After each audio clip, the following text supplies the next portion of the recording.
ये नदी अपने अस्तित्व के सबसे बड़े संकट से गुजर रही है। तो चलिए आज इस पर थोड़ी गहराई से बात करते हैं। ये सिर्फ एक याद नहीं है, ये हम सबका एक साझा दर्द है। एक ऐसी नदी जिसे हमने अपनी आंखों के सामने बदलते देखा है और शायद धीरे धीरे खोते हुए भी। देखिए, ये नदी सिर्फ पानी का एक बहाव नहीं है, ये उत्तर भारत में रहने वाले लाखों करोड़ों लोगों की जिंदगी है, उनकी लाइफलाइन है। करीब 1376 किलोमीटर तक फैली एक पूरी सभ्यता जो हमें जीवन देती है। तो आइए एक बार इस नदी के सफर को समझते हैं। ये सफर ही हमें बताएगा कि कैसे एक पवित्र शुरुआत एक प्रदूषित हकीकत में बदल गई। तो इसका सफर शुरू होता है एकदम ऊपर पहाड़ों में, यमुनोत्री ग्लेशियर से। फिर ये नीचे आती है, दिल्ली और आगरा जैसे बड़े ऐतिहासिक शहरों से गुजरती है और आखिर में प्रयागराज में अपनी बड़ी बहन गंगा नदी से मिल जाती है। मतलब इसका फैलाव और इसका महत्व दोनों ही बहुत विशाल हैं। सोचिए, इसका जन्म कितना पवित्र है, एकदम साफ बर्फीले पहाड़ों से। और ये जगह सिर्फ खूबसूरत ही नहीं, बल्कि हमारी चार धाम यात्रा का एक बहुत ही जरूरी हिस्सा भी है।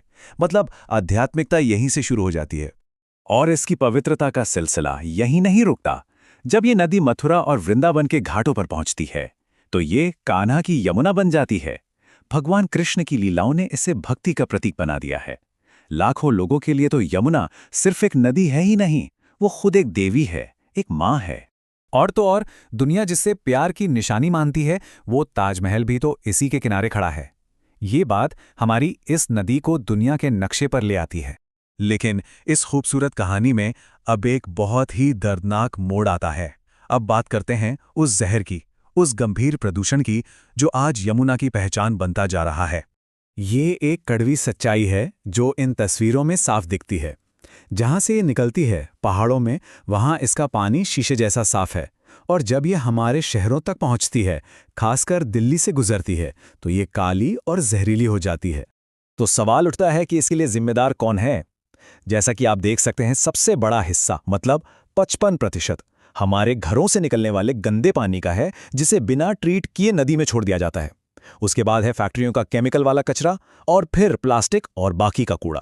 70%।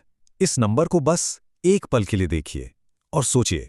और यह है उस 70% के पीछे की चौंकाने वाली हकीकत। नदी की जितनी भी लंबाई है, उसका सिर्फ 2% हिस्सा दिल्ली से होकर गुजरता है। सिर्फ 2%।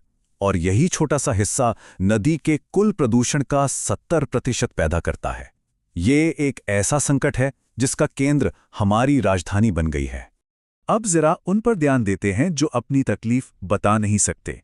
वो बेजुबान जलीय जीव और वो पूरी की पूरी जैव विविधता जो इस जहरीले पानी में जीने के लिए हर रोज लड़ रही है।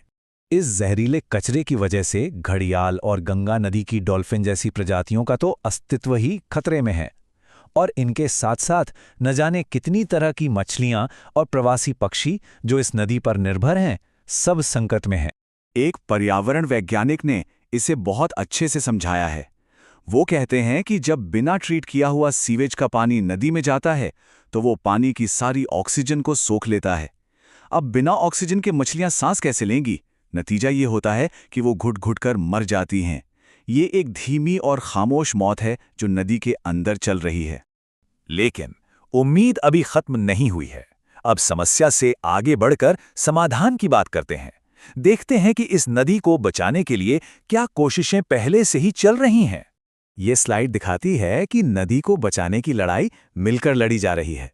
एक तरफ नमामि गंगे जैसे बड़े सरकारी कार्यक्रम हैं, तो दूसरी तरफ हम जैसे आम नागरिक और कई स्थानीय एनजीओज सफाई अभियान चला रहे हैं। लोगों में जागरूकता फैलाने का भी काम लगातार हो रहा है। तो इसका मतलब साफ है, ये लड़ाई सिर्फ सरकार या किसी संस्था की नहीं है।